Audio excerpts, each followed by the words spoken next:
நினைத்து பார்க்கிறேன். கடந்து வந்த பாதைகளை தியானிக்கிறேனும்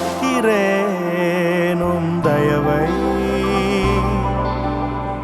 திரும்பி பார்க்கிறேன். துவங்கின காலங்களை புரிந்து கொள்கிறேன் அன்பை. துவங்கினேன் ஒன்றுமில்லாமல்